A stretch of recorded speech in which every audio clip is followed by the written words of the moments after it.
Beleza? Tá bom. Vamos começar então o treinamento, tá bom?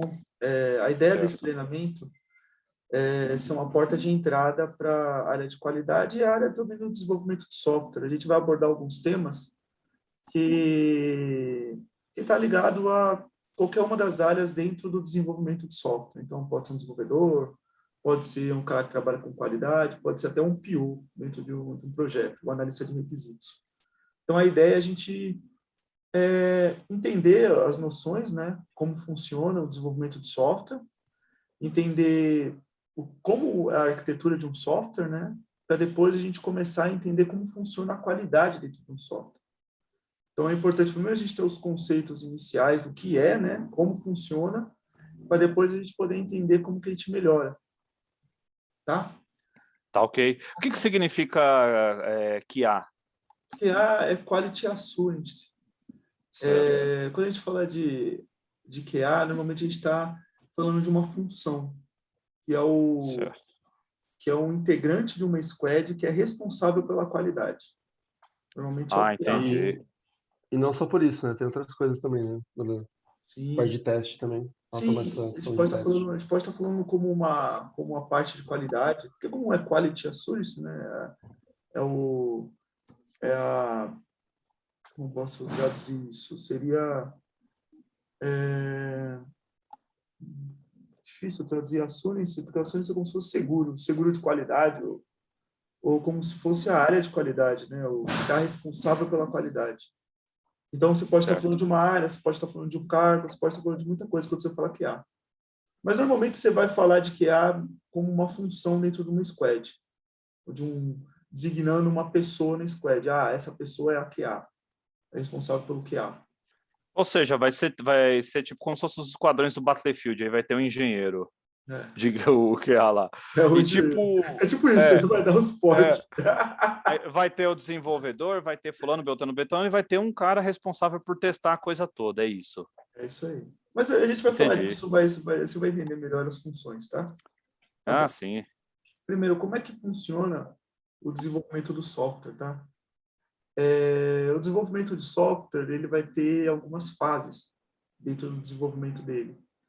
Ele vai iniciar com o que a gente chama de levantamento de requisitos, ou seja, o cliente ele faz uma solicitação de uma feature, de uma modificação do software, ou ele faz a solicitação de um software novo. Ele vai pedir alguma coisa, né? A gente vai ter um cliente que vai solicitar algo.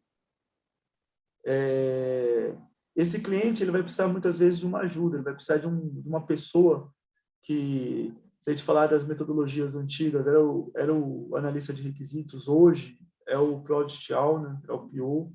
Esse cara ele vai apoiar o cliente a entender o que ele está pedindo, tá?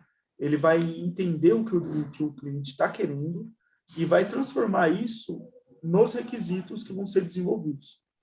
Então, na metodologia, a gente vai falar sempre de dois tipos de metodologia que hoje é muito normal no mercado. A gente tem a metodologia antiga, né, o modelo cascata, e a gente tem os modelos ágeis.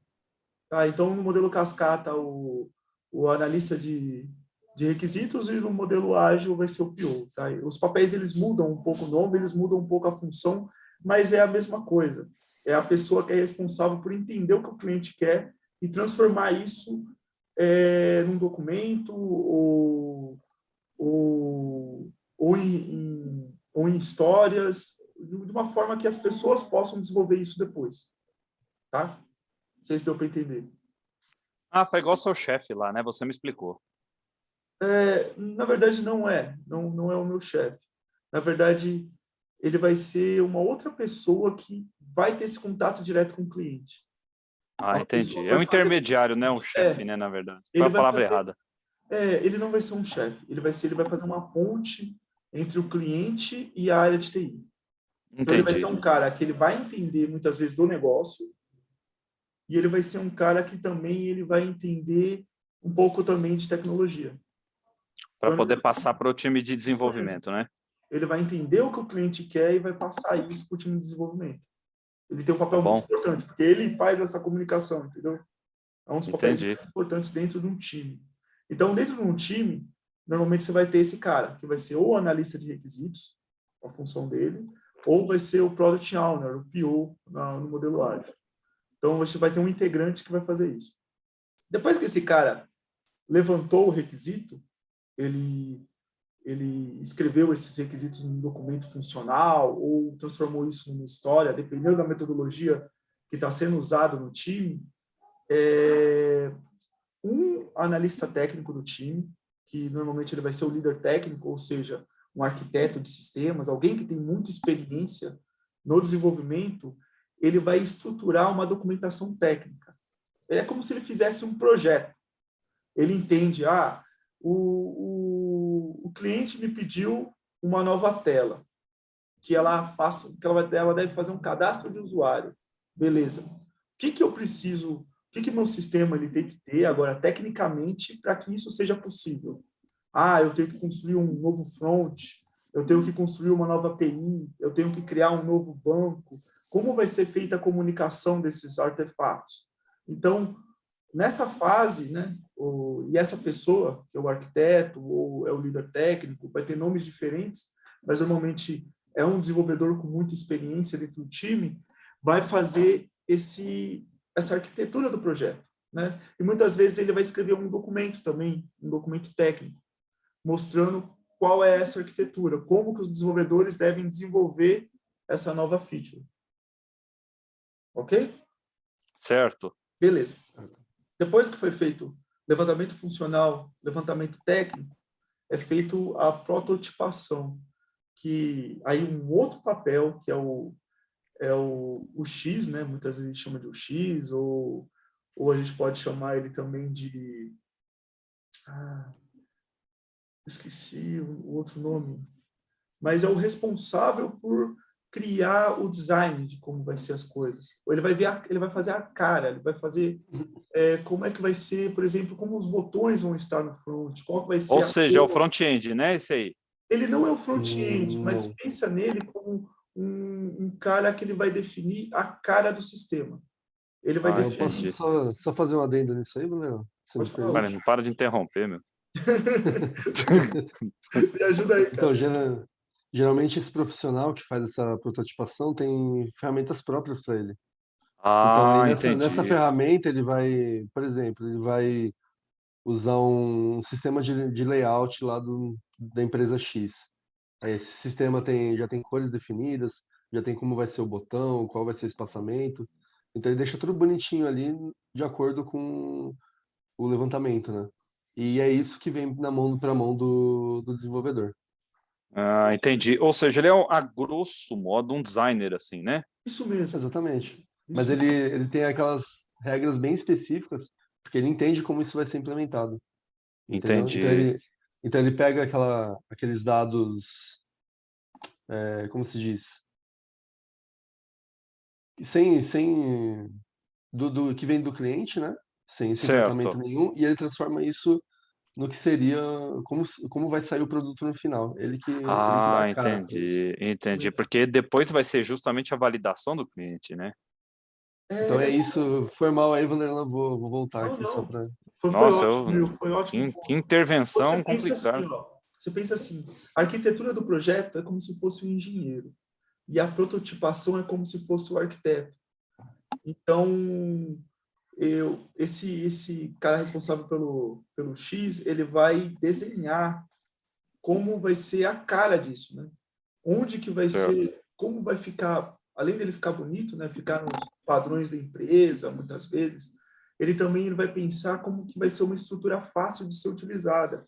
Aonde que o botão fica fácil de ser encontrado, ou qual é a melhor cor para essa tela que o cliente vai gostar mais. Então, ele vai ter todo esse know-how de saber onde as coisas ficam melhor. É realmente um design, Entendi. mas é um design que realmente Técnico, né? é bem específico. A gente vai ter até teste de qualidade também para isso, para mostrar que realmente a tela ela tem tem um bom X, né? Que ela tem um bom Entendi. design, que é fácil de ser Já, entendida. já posso ganhar Depois, 10 mil? Ah, se você for muito bom nisso, você pode. Eu quero ser bom em qualquer coisa para ganhar 10 mil, mas pode continuar aí. Depois que essa prototipação é feita, né, e esses levantamentos de requisitos, o cliente ele vai fazer mais uma validação, né? Normalmente ele vai olhar essa tela, vai discutir com o pessoal de UX, vai entender com os requisitos que foram feitos e vai aprovar ou não seguir o processo. Ele vai falar, pô, gostei da tela, gostei do que foi feito nos requisitos funcionais, podem desenvolver esse sistema. Certo. Poxa, legal. Aí começa o desenvolvimento. Aí chega no William. Isso mesmo, aí chega no Will. Aí o Will ele vai entender essa documentação técnica, o que foi pedido para ele, e ele vai desenvolver de acordo com o que foi solicitado. Ele vai desenvolver um front, vai desenvolver um back, ele vai fazer alguma configuração, algum job, dependendo do que foi especificado. Quero levantar a mão de novo. Pode falar. Essa não, Quero só levantar a mão de interrompe. novo. Pode Mas falar, pode interromper direto. Pode! O interesse é todo meu, o único que não sabe sou eu, né? Só para saber, Fernando, quando isso chega no desenvolvimento, para quem vai desenvolver, né? Certo. Tem mais uma etapa aí que é a viabilidade disso, né? Algumas vezes tem o pessoal que fez o protótipo, ele não entende bem os desafios de uma certa tecnologia. Então Entendo. não é uma coisa absoluta, sabe? Quem está desenvolvendo pode falar tanto quanto o cara que fez o protótipo, quanto quem levantou o requisito. Todo mundo tem que entrar no consenso. Entendi. Não é simplesmente engolir, pronto, acabou. Tem que ver se é viável, né? Exatamente. Então, entendi. O que vai diferenciar o cara da prototipação? Ele conhecer um pouco o desenvolvimento e já saber as dores de quem vai programar isso. Entendi. Que é como o Vanderlan, que faz teste, mas também conhece de programação, né? Exatamente. E isso que vai dizer se a equipe que você tá é boa ou não. Opinião, se o cara sabe mais do que só o que ele faz, né? Isso. A comunicação é tudo. A gente vai falar sobre modelos de trabalho depois, mas essa comunicação que o Will está falando é muito importante, porque muitas vezes vai fechar ali a validação do cliente, mas vai chegar para o desenvolvedor não vai concordar. Ele vai falar que há uma inviabilidade técnica, e se a equipe não tem uma boa comunicação, as coisas vão começar a dar errado. Entendi. O desenvolvedor ele vai fazer uma coisa diferente do que foi solicitado, sem acordar com o cliente, e no final vai chegar uma coisa completamente diferente, sabe? Então, essa comunicação é muito importante. Todos têm que se sentir parte disso, né? Entendi. Esse é o caminho dos 10 mil, Fernando. Meu Deus. Cara, eu fui esse é o caminho dos 10 mil. Continua, Vanderlan, que quanto mais você fala, mais perto de ganhar 10 mil eu tô, cara. Que interessante, cara. Tá. Beleza. Então, vai ser feito o desenvolvimento, o desenvolvedor ele vai criar, né? Ele vai codar aquela especificação técnica, e depois que ele terminou o desenvolvimento, ele vai fazer a entrega daquela feature. Ele vai falar, pronto, terminei meu trabalho e está pronto para os testes. Aí pode ser um QA ou uma outra pessoa no time, depende de como o time está estruturado. Ele vai pegar aquilo que foi desenvolvido e vai bater com os requisitos funcionais que foram levantados ali no começo do processo. Então, ele vai entender a documentação funcional, muitas vezes ele vai ter escrito os casos de teste, que são o que deve ser testado naquele sistema, com base nos requisitos funcionais e técnicos, e vai colocar à prova o que foi desenvolvido. Certo, entendi. Beleza, tá fazendo tudo o que deveria fazer, os requisitos funcionais foram levados em conta, beleza. E também ele está fazendo do melhor jeito que deveria fazer, com a melhor performance, ele aguenta uma carga excessiva. Então, ele vai também seguir a documentação técnica muitas vezes para validar que aquilo está bom. Não só a funcional, mas também a técnica, se for um teste. Ele validando, ele terminando isso, ele segue o processo. Dando problema, ele volta à cadeia. Ele vai abrir um defeito, ele vai falar, Will, eu fiz aqui o teste de acordo com tal requisito, eu rodei uma bosta. E não funcionou, deu defeito, deu erro. Então, volta para a correção. Então, ele vai abrir um defeito em determinada ferramenta, o desenvolvedor vai atuar, ele vai corrigir e vai voltar para ele. Entendi. Eu não sei em outras empresas, mas onde eu trabalho, na equipe que eu trabalho, né? Quem faz o teste faz até vídeo, sabe? Caraca! De como ele chegou naquele erro. Isso mesmo. Isso é muito Nossa! importante. Que interessante, falar, deu um erro aqui. Ele tem que mostrar também como que ele fez esse erro. Muito Sim. importante quando você testa é você gerar as evidências do seu teste. E essas evidências podem ser prints de tela, né? Porque não é só o defeito que é importante, mas como você chegou ao defeito. Isso vai facilitar muito a vida do desenvolvedor. Ele entender os passos que você tomou para chegar naquele defeito. Às vezes é uma coisa muito específica. Às vezes você selecionou determinado nome no campo e por isso deu defeito. Se colocasse outro nome no campo, não daria esse defeito. Então, Uma dúvida, já, já que eu não consigo levantar a mão aqui, né? Porque eu tô com a cara do padrinho. É o que acontece, por exemplo, se o cara apertar F12, vai aparecer lá no console os erros. Tem algo que pode passar desse crivo? Como assim? Porque a maneira mais rudimentar de você detectar um erro seria essa, né? Que eu aprendi até agora. É que ele aprendeu JavaScript, o Vanderlan. E geralmente os erros aparecem no console do navegador, entendeu? Sim, sim. É porque são erros diferentes, tá, Fernando? Depois eu vou explicar melhor sobre defeitos. Mas pensa nesse defeito, ele sendo um defeito funcional. O que você está falando já é algo mais específico. Você já está analisando o defeito. Você está olhando no console do navegador por que ocorreu aquele erro. Talvez foi um serviço que não respondeu, houve algum problema de comunicação. Então, você já está analisando um passo à frente. Mas pensa assim. Eu estou um passo à frente. Puxa, que legal. Pensa que você estava testando, era um cadastro de um usuário. Certo. Quando você apertou para cadastrar, não ocorreu o cadastro. Apareceu uma mensagem que não era esperada. Apareceu uma mensagem eu falando que o cadastro não foi possível. Isso era um resultado que era diferente do que você esperava no seu teste. O seu teste era para ter funcionado e não funcionou o cadastro. Isso é um defeito. Aconteceu algo diferente do que você esperava. Certo. Então, não necessariamente um erro de código, né? Entendi. Isso vai ser analisado depois. Aí vai se entender se é um erro de código, vai se entender onde foi o problema. Mas isso depois do defeito ser aberto. Aí é um passo depois na análise do defeito. Depois que os testes foram feitos, normalmente se testa, depois o usuário, até faltou aqui um passo, né, que seria a parte da homologação, depois aqui dos testes. Então eu anoto no caderno que eu estou anotando todos. Isso. Na homologação, o usuário final, ou o PO, ou até mesmo o cara que levantou os requisitos aqui, ele vai homologar o sistema, ele vai testar o sistema novamente, ele vai validar que realmente aquilo que ele pediu está funcionando do jeito que ele queria. Entendi. Então, ele vai fazer a homologação. Então, é primeiro feito o teste e depois feita a homologação do cliente. O cliente homologando com sucesso, aí sim aquele sistema é implantado em produção. Ou seja, legal, ele realmente passa a funcionar, né, para o cliente final utilizar. Entendi. Tipo, meus pop-ups estão funcionando.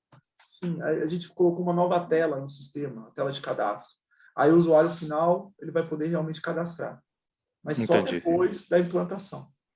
Certo. Tá? Muito legal. Beleza. Então você vê que não é um processo simples, né? É um processo complexo. Não. Envolve diversas pessoas, uma equipe grande, pessoas com cabeças diferentes, cada um pensando em uma coisa. E o que acontece com isso? A gente tem uma imagem muito legal, que eu gosto sempre de mostrar, que é sobre o desenvolvimento do sistema, né? Sim.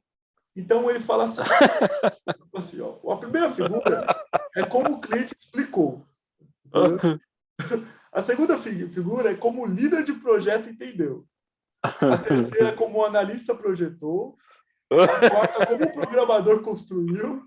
A quinta, como o consultor de negócios descreveu, quando ele foi vender o produto. A sexta é como foi documentado. Essa aqui é muito boa. Normalmente é desse jeito. Ai, cara. Normalmente é assim. Exatamente. Como foram... Que funcionalidades foram instaladas? Não foi tipo tem nenhum balanço. Não foi isso que foi feito. Como o cliente foi cobrado, que a montanha russa. Como foi mantido e o que o cliente realmente queria. Era só um balancinho, entendeu? Ai, caralho. Legal, cara. Normalmente o desenvolvimento de software é isso, cara. É isso que acontece, cara. Desse jeito. E a área de qualidade, qual que é a meta dela? A meta dela é conseguir que realmente a gente faça o que o cliente espera. E para a gente conseguir fazer isso aqui, vai ser difícil. Porque, é como eu te falei, são muitas pessoas pensando, planejando, querendo, são muitas cabeças diferentes trabalhando em conjunto, o que causa muitos Certo. problemas. Sim, entendi. Então, a nossa meta aqui é fazer realmente que isso funcione. É Certo. realmente o que o cliente quis, a gente conseguir entregar o que o cliente estava querendo.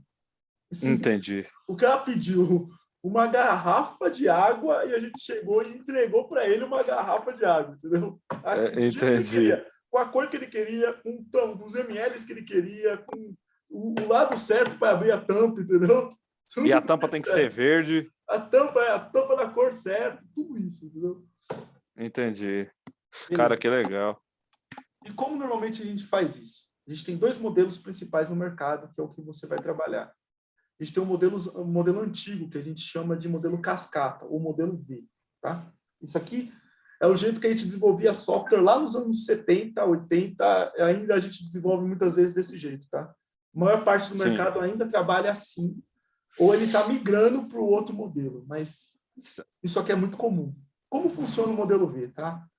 É muito parecido com o que eu estava falando antes. Tem a fase de análise dos requerimentos, depois há o design em alto level, depois a gente tem um design mais detalhado, quando você realmente...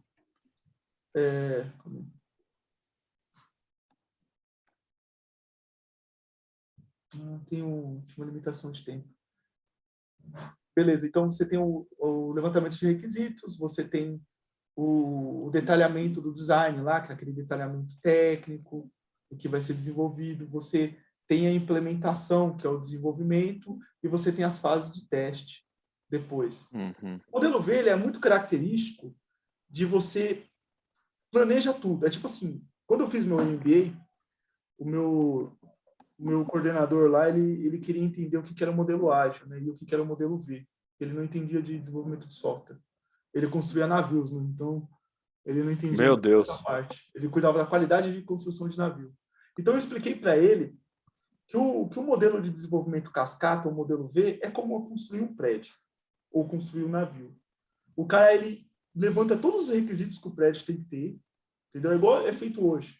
O prédio vai ter quantos andares, que cor que ele vai ser, qual que é o modelo, tudo. Ele faz tudo o projeto antes de começar a desenvolver.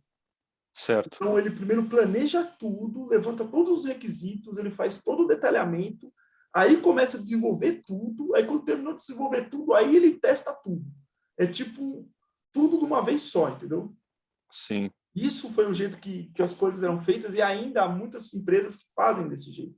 Quais são os problemas disso? Imagina que o homologador ele só vai verificar o que foi desenvolvido no final, certo? Certo. Imagina que esse projeto demorou 1 ano para ser desenvolvido. Meu Entre o Deus. levantamento de requisito a realmente testar o sistema. Até mais de 1 ano, muitas vezes. Tá? Tem projeto que demora 2, 3, 4 anos, dependendo do projeto. Certo. É muito grande. Eles, às vezes, desenvolvem um sistema gigante. Então, imagina qual é a possibilidade disso chegar no final e estar errado, entendeu? Ou o cara que pediu já mudou de ideia. Ele fala, foi há 2 anos atrás que você começou a desenvolver. Agora eu não preciso mais dessa tela nessa cor. Eu não preciso mais dessa funcionalidade desse jeito. Sei lá, mudou o logo da empresa, muda a cor de Mudou tudo aí. tudo, entendeu? Eu não quero mais isso. Hoje em dia a gente não trabalha com pagamento mais de cartão, a gente está fazendo Pix. Tá entendendo? Demorou só. Você chegou atrasado. Você talão de cheque, agora tá no Pix. É tipo isso, cara, mudou. Então, isso aqui, eu gosto de falar que é um caminhão fazendo curva. Ele dá muito trabalho, sabe?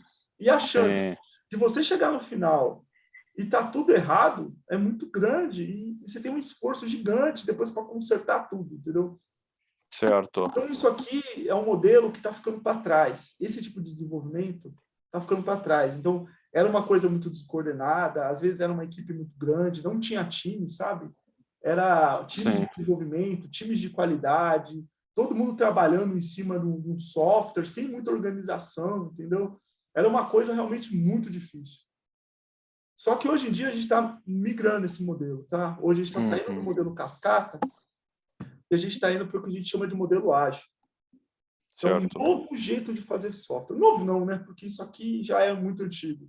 Só que no Certo. Brasil, isso ainda está sendo uma coisa nova, né? A gente ainda está começando a estruturar isso aqui. Então, as empresas estão começando a entender. Aqui eu coloquei que você tem diversos modelos ágeis, tá? Aqui eu coloquei mais direcionado ao Scrum, que é o mais utilizado. Scrum e Kanban é o que mais você vai escutar. Mas aqui Ou uma junção dos dois também, é né? uma Eu uso junção uma dos junção dos dois. dois. Isso mesmo. É um Scrumban, que os caras falam. Ou uma junção do modelo cascata com ágil. Que é cascágio Aham. também, que o pessoal fala. Tem de tudo, entendeu? Tem para todos Aham. os gostos e confusão geral. Sim. Cada empresa vai ser uma. Mas a ideia do modelo ágil é igual eu expliquei lá no MBA, lá para o professor. É como se você produzisse um andar de cada vez. Então, em vez de você projetar o prédio Ô, inteiro, Vanderlan, desculpa. O que é Scrum? Scrum é o nome do modelo, tá? É o nome do Ah, tá. framework. O Scrum Certo. em inglês ele significa um tipo de corrida, Ah, tá. de pique. Não, sprint que é o tipo de pique. Eu acho que Scrum é um modelo de é uma coisa que eles usam no Deixa eu ver acho que aqui. não é handball, eu esqueci o nome do esporte. É um esporte dos americanos lá. Sim. Eu esqueci É, o nome. realmente não tem nenhuma tradução assim.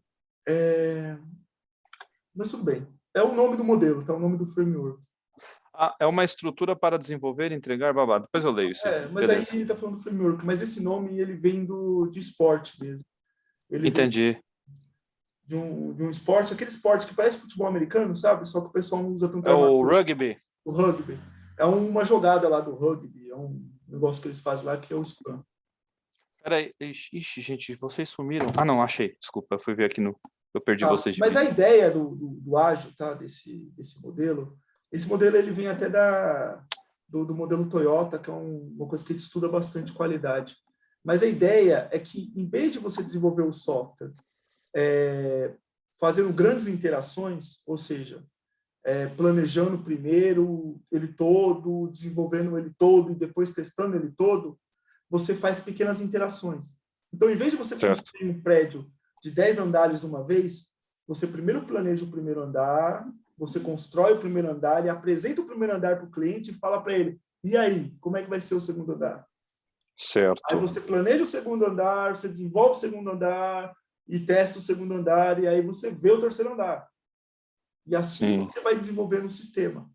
Você Sim. divide essas interações que você tinha antes, que eram interações gigantes, né, de anos, você divide em interações que muitas vezes vão durar de 1 a 4 semanas, o modelo Scrum, por exemplo. De 1 a 4 Entendi. semanas, a ideia é que você entregue software funcionando, você entregue realmente um valor para o negócio. Então, você faz Uhum. pequenas entregas, mas entrega sempre. E com isso, você consegue um feedback do seu cliente mais rápido. Você Sim. consegue entender melhor o que funciona e o que não funciona. Você consegue ter Uhum. um feedback mais rápido do seu cliente. E com isso, Uhum. você consegue melhorar um pouco. Tipo, se a balança já não está ficando meio certa, o cliente já vai falar, entendeu? E aí você já Exato. começa meio que a ajeitar. Talvez você não ajeite do melhor jeito, mas fica muito melhor do que antes, que você ia entregar um negócio nada a ver mesmo. Sim. Entendi. Esse modelo, ele traz diversas mudanças. Por exemplo, você vai ter times agora. Você não vai ter mais aquela desorganização de não sei quantas pessoas desenvolvendo, sei lá, 30 pessoas desenvolvendo numa área, 10 pessoas testando, não. Você vai dividir ele em equipes. E essas equipes, elas vão ter tamanhos limites, entendeu? Muitas vezes ela não vai ter mais que 9 pessoas numa equipe. Então, Certo. você produz, além de você produzir uma equipe que ela vai se acostumar com as pessoas que estão ali, então você vai causar uma interação melhor, que era o que o Will está falando, tipo do cara de UX já conhecer o que o desenvolvedor está fazendo, o arquiteto já conhecer todo mundo, ou seja, você tem uma estrutura de comunicação melhor, porque as pessoas estão em pequenos times, né? Um entrosamento, né? Você tem um entrosamento melhor. Além de tudo isso, você vai ter o cara que é o Product Owner, né? O cara que cuida do produto, que é aquele analista de requisito, ele também vai estar no time, então ele vai fazer parte dessa equipe, tirando dúvidas do time, mostrando para eles como deve funcionar o negócio, então vai melhorar a comunicação, sabe? Você vai ter uma organização melhor de como as coisas são pedidas, vão ser escritas histórias de usuários, depois eu vou explicar isso para vocês como funciona. Então vai ser uma coisa melhor estruturada. Muitas vezes isso vai estar escrito numa linguagem que todos vão entender, por exemplo, o BDD, isso vai estar estruturado de uma forma melhor, então todo o time vai falar uma linguagem única nessas documentações.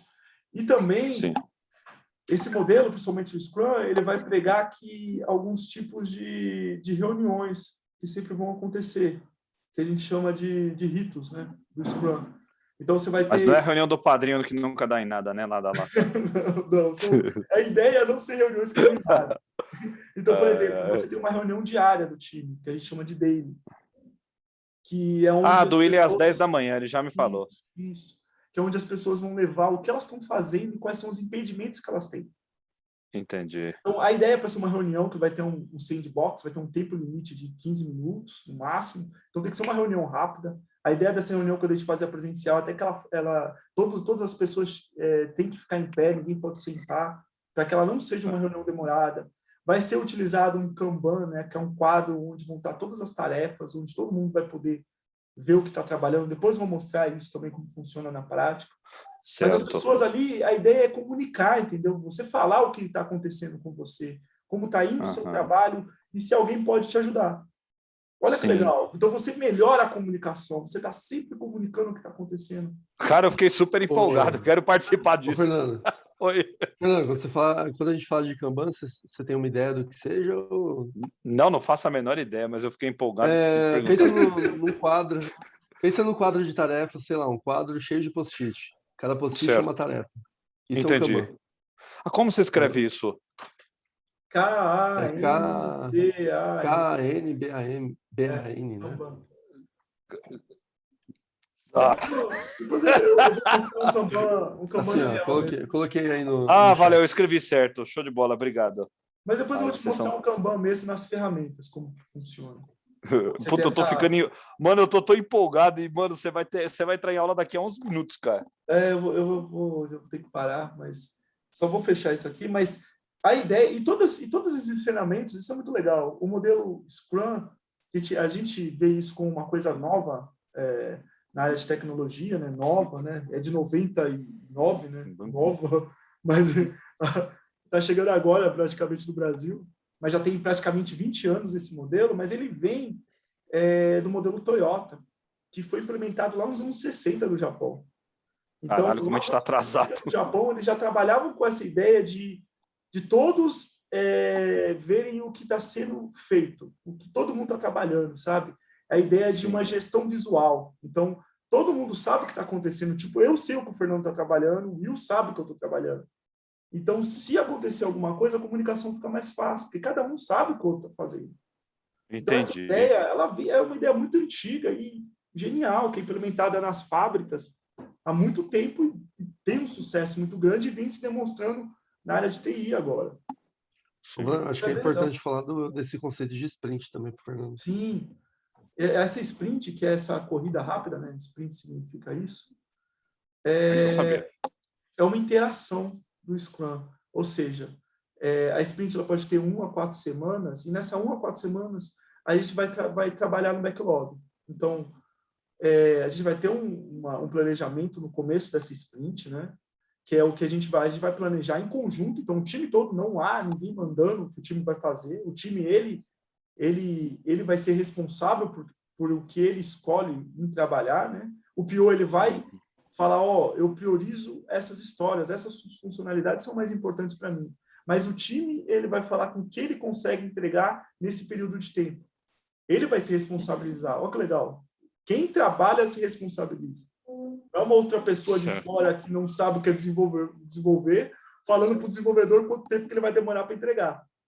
Isso impede esse tipo de abuso também das empresas, né? De jogar, sei lá, 20 tarefas que não vai acontecer, que não desenvolvedor, e não vai acontecer. Geralmente você não vai entregar. Basicamente é isso. mas a gente tira, tipo, o time ele fica responsável pelo próprio trabalho e você ganha engajamento com isso. Então, você no começo da sua sprint, você tem a planning, né, que é uma reunião de planejamento, onde é apresentado o que o PO está priorizando e o time se responsabiliza. Ele planeja o que ele vai entregar nesse período de tempo da sprint.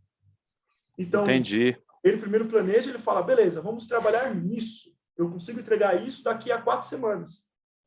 Então, Entendi. todo dia vai ter essa daily, todo dia todo mundo vai fazer suas tarefas, e depois dessas 4 semanas, a gente vai fazer a entrega daquilo. Vamos ter as Certo. reuniões da revisão e da retrospectiva. A revisão, Entendi. entregando para o cliente, falando, cliente, é isso que você me pediu, vê se eu estou certo, se você está satisfeito. E depois a retrospectiva, todo mundo discutindo sobre as melhores e as piores coisas que aconteceram naquela sprint. O que a gente pode melhorar para a próxima? Eu vou interromper de novo, André. Foi mal. Pode ficar à vontade. Tanto a Pô, cara, revisão inconveniente. quanto a retrospectiva, ô, Fernando, Ah. geralmente o cliente não participa, tá? É só da equipe.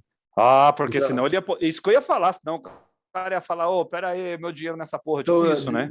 Não sei se o Vanderland, tipo, O que ele eu faz quis diferente, dizer né? é que a revisão, ela não o cliente em si, mas, por exemplo, o PO, o produto vai ser apresentado para o PO. É que ele não é um Entendi. cliente, mas ele é quem faz essa ponte. Mas a Não, princípio, eu entendi a função dele.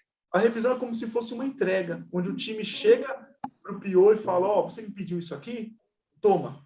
Você está satisfeito? Então, mas, ô, Vanderland, só desculpa, é que onde eu já trabalhei, a revisão é o seguinte, tipo, a gente fazia entre o time e falava para cada um, ó, fala um pouco aí da sua sprint, o que que você fez, quais foram suas dificuldades, o que que você achou legal. E a retrospectiva, o que que seria? Dar sugestões de como melhorar, né? Então, ver o que foi errado. Tem umas colunas. O que foi positivo, o que pode melhorar e, e o que pode ser feito de novo. É uma coisa assim. Então, a retrospectiva é essa reunião que é da melhoria contínua, onde a gente fala sobre as coisas boas e ruins que aconteceram e que a gente pode melhorar.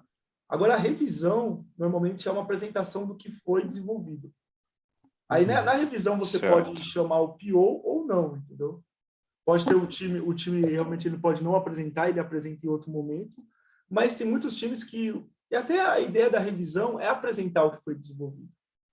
Tipo, todo mundo falar sobre o que desenvolveu. Então, é uma ótima hora para mostrar para o PO. Falar, PO, chega aí, vem ver o que o time resolveu. Mas é caso em caso, entendeu? Pode ter caso que o time realmente ele tem uma necessidade de blindar. E o PO não é uma pessoa muito próxima do time, às vezes não querem colocar ele na revisão. Mas a revisão ela pode ser usada assim também, entendeu? Certo. Tipo, depende. Você vai... É igual o Will falou, você vai ter muitas coisas que são... Aqui a gente está falando de Scrum. Mas, por exemplo, se a gente falar de Kanban, não se aplica a maior parte das coisas que a gente falou aqui. Já vai ser diferente o modelo. Mas ele tem essa ideia também de comunicação, de times pequenos, de trabalhar por tarefa, de backlog. Mas ele vai ser diferente. Não vai ter essa necessidade dessas reuniões, porque o Scrum ele é muito fechadinho. Tem que ser assim, entendeu? Entendi. Tem que ter essa reunião, tem que ter a revisão, tem que ter a retrospectiva, a sprint tem que ser de 1 a 4 semanas, o time tem que ter de 6 a 9 pessoas, é tipo muito certinho. Agora, muitas empresas elas vão fazer tipo umas flutuações, elas vão falar, não, a revisão para a gente vai, sei lá, apresentar entre a gente o que foi feito e vamos discutir melhorias. Não tem problema, o time ele vai se organizar, entendeu? Isso é muito importante no ágil. O time sabe o que é melhor para o time. Não há certo e errado. Há o que funciona e o que não funciona, entendeu? Ponto. Aí a gente está pensando aqui. Isso é uma característica muito nova da área de TI agora. Porque a gente não pensa mais em certo e errado, mas a gente pensa em entrega de valor, entendeu? O que realmente está entregando valor para o cliente final? O que realmente está ajudando a empresa a ir para frente? Então, vamos fazer isso, entendeu? Vamos cuidar das nossas pessoas, vamos pensar no indivíduo e vamos pensar em entregar valor para o cliente, entendeu? Essa é a ideia do ágil. Certo. Depois eu posso até mostrar algumas coisas falando sobre realmente os conceitos do ágil, que tem até como se fossem os mandamentos do ágil, sabe? Sim. de como funciona, o que deve ser seguido. Então o modelo Kanban é outra coisa, então, ainda. Sim, ele é um pouco diferente. Depois a gente pode até eu apresento como funciona. Mas as empresas realmente elas brincam com isso. Eu queria falar do ágil em si, tá? Não dos modelos Scrum Certo. ou Kanban. Não se apegue com isso, porque dependendo da empresa vai ser diferente, vai ter regras diferentes. Não é Certo. perfeito. Ou nem vai ter regra, mas Ou não vai ter regra, vai ser cada um por si. Toma a bola aí, acontece. Fernando! Faz o gol lá! Bora, é loucura! Se vira aí. Tá bom, pessoal? Eu vou parar aqui de gravar.